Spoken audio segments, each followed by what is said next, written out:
How to change Spotify password. First, you want to open the Spotify application and then tap on this gear icon at the top right corner of your screen. This will open up your settings. Now you want to scroll down and find the option that says support. Once you click on that option, it will redirect you to your browser and it will open up this page, support.spotify.com. This is because you cannot change password in the app itself.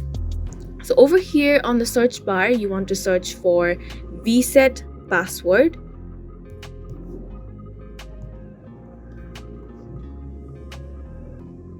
So here, click on can't remember login details.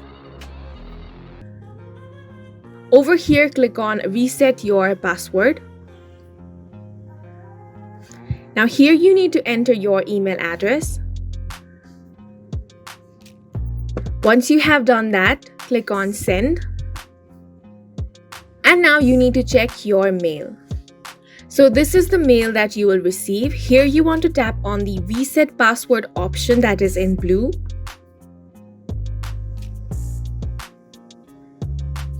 Over here, you can enter your new password. Then enter it one more time for confirmation and then click on send. Once you have done that, your password has been updated, and that is how you can change Spotify password. We hope you guys found this video helpful. Please make sure to hit the like button and subscribe for more helpful tutorials.